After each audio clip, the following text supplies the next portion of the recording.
Hong mi flash news សូមស្វាគមន៍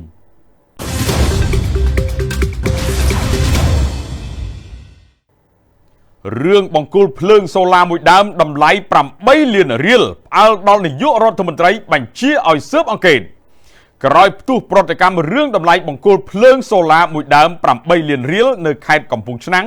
ឥឡូវនេះផ្អើលដល់នាយករដ្ឋមន្ត្រីហើយនៅថ្ងៃទី12ខែសីហានេះសម្ដេចធិបតីនាយករដ្ឋមន្ត្រីក្នុងពិធីសម្ពោធសមិទ្ធផលនៅក្នុងខេត្តស្ទឹងត្រែងសម្ដេចបានបញ្ជាឲ្យបើកការស៊ើបអង្កេតឲ្យបានច្បាស់លាស់ឡើងវិញសម្ដេចថ្លែងថារឿងបង្គោលភ្លើងសូឡាមួយដើមតម្លៃ8លានរៀលឬស្មើនឹង$2000អាមេរិកនៅឃុំទឹកហូតស្រុករលាបៀនោះវាមិនប្រក្រតីឡើយហើយការបកស្រាយរបស់លោកមេឃុំនិងក្រុមហ៊ុនដេញថ្លៃបានពន្យល់មិនសមហេតុផលដូច្នេះទោះបីការបញ្ជាក់របស់ពួកគាត់ថានេះជាតម្លៃរួមបូកបញ្ចូលថ្លៃសាងសង់ផ្លូវគ្រូក្រហមដាក់លូបង្គោលភ្លើងក៏ដោយតែរឿងនេះត្រូវបន្តត្រួតពិនិត្យឲ្យបានច្បាស់លាស់បន្ថែមទៀតទើបបានមិនអាចបណ្តែតបណ្ដោយឲ្យកើតមានភាពមិនប្រក្រតីណាមួយកើតឡើងទៀតទេអ្នកលក់ទូរស័ព្ទតាមអនឡាញដែលជេរកងទ័ពចេញមុខសុំទោសហើយក្រោយពីស្ត្រីម្នាក់ជាអ្នកលក់ទូរស័ព្ទតាមអនឡាញជេរប្រមាថលើវីរៈកងទ័ពជួមុខឥឡូវបានចេញមុខសុំទោសហើយប៉ុន្តែការសុំទោសនេះមិនទាន់ដឹងថាតើត្រូវរួចខ្លួនឬយ៉ាងណានោះទេពីព្រោះសមត្ថកិច្ចកំពុងបន្តនីតិវិធីនេះបើតាមคลิปវីដេអូសំទោសម្ចាស់ page ឈ្មោះ Mr. 8 Gaming មានឈ្មោះផ្ទាល់ខ្លួនថានាងសវណ្ណរីបានសុំទោសជាសាធារណៈចំពោះកំហុសឆ្គងពាក្យពេចន៍អសុរោះរបស់ខ្លួនជេរទៅលើកងទ័ពឥឡូវនាងសន្យាឈប់ធ្វើឲ្យមានកំហុសនេះកើតឡើងទៀតហើយក្រៅពីពាក្យសុំទោសស្ត្រីរូបនេះក៏បានផ្ដល់ទូរស័ព្ទម៉ាក Oppo មួយគ្រឿងជូនទៅកងទ័ពនិងថវិកា20,000រៀលប្រឡងបាក់ឌុបរយៈពេល2ថ្ងៃបានបិទបញ្ចប់ហើយតែក៏មានបញ្ហាមួយចំនួនកើតឡើងក្រសួងអប់រំបានបូកសរុបព្រឹត្តិការណ៍ប្រឡងបាក់ឌុបរយៈពេល2ថ្ងៃដែលបានបិទបញ្ចប់កាលពីល្ងាចម្សិលមិញដោយសរុបនៅហេតុការណ៍ខ្លះៗបានកើតឡើងនៅថ្ងៃប្រឡងប៉ុន្តែអ្វីដែលកើតឡើងនោះមិនមែនជាបញ្ហារាំងស្ទះដល់ដំណើរការប្រឡងទេក្រសួងបញ្ជាក់ថារយៈពេល2ថ្ងៃនេះមានបេក្ខជនអវត្តមាន1352នាក់បេក្ខជនមានបញ្ហាសុខភាពចំនួន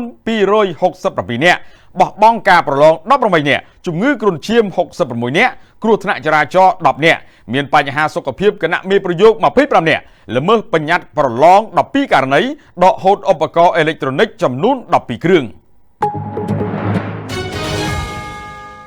បងក្រាបជនសង្ស័យ3នាក់ករណីចាប់មនុស្សដាក់ឡានជំរិតទារប្រាក់នៅក្រុងបាវិតសមត្ថកិច្ចខេត្តស្វាយរៀងនៅថ្ងៃទី11ខែសីហាម្សិលមិញបានចាប់ខ្លួនជនសង្ស័យចំនួន3នាក់ពាក់ព័ន្ធករណីចាប់មនុស្សដាក់រថយន្តដើម្បីជំរិតទារប្រាក់នៅភូមិបាវិតកណ្ដាលសង្កាត់បាវិតក្រុងបាវិតខេត្តស្វាយរៀងតាមដំណើររឿងសមត្ថកិច្ចបានទទួលព័ត៌មានពីប្រជាពលរដ្ឋថាមានករណីចាប់មនុស្សញាត់ចូលឡានក្នុងបំណងជំរិតទារប្រាក់នៅទីតាំងខាងលើសមត្ថកិច្ចក៏បានស្រាវជ្រាវភ្លាមស្រាប់តែឃើញជនសង្ស័យកំពុងបើករថយន្តគេចខ្លួនពេលនោះក្រុមជនសង្ស័យបានទម្លាក់ជនរងគ្រោះចោលតាមផ្លូវនិងរត់ចូលវាលស្រែតែសមត្ថកិច្ចបានតាមចាប់ខ្លួនជនបង្កជាបន្តបន្ទាប់ចំនួន3នាក់ជាជនជាតិវៀតណាមសមត្ថកិច្ចដកហូតវត្ថុតាងរួមមានរថយន្ត Toyota Prius មួយគ្រឿងកាំបិតធ្វើសកម្មភាព3ដើមទូរស័ព្ទដៃ2គ្រឿងនិងសម្ភារៈប្រើប្រាស់មួយចំនួនទៀត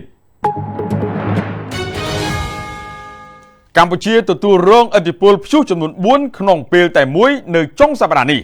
ក្រសួងធនធានទឹកបានប្រកាសថាដោយសារព្យុះថ្មីមួយទៀតកំពុងរួមកម្លាំងគ្នានឹងព្យុះឈ្មោះ Philo ព្យុះច័ន្ទហម Dolphin ដែលកំពុងតែមានឥទ្ធិពលខ្លាំងលើរបបខ្យល់មូសុងនិរដីនឹងធ្វើឲ្យកម្ពុជាអាចមានបាតុភូតខ្យល់កន្ត្រាក់បោកបក់ខ្លាំងចាប់ពីថ្ងៃទី12ដល់ថ្ងៃទី16ខែសីហាឆ្នាំ2026នៅតំបន់វាលទំនាបតំបន់មាត់សមុទ្រនិងតំបន់ខ្ពង់រាបអាចនឹងមានខ្យល់កន្ត្រាក់បោកបក់ខ្លាំងក្នុងល្បឿនចន្លោះពី15ម៉ែត្រទៅ20ម៉ែត្រក្នុង1វិនាទីជាមួយគ្នានេះនឹងមានភ្លៀងធ្លាក់ចាប់ពី30ទៅ50% រហូតដល់ថ្ងៃទី14ខែសីហាដែរសូមអរគុណចំពោះការគាំទ្រហងមាសព័ត៌មាន Flash News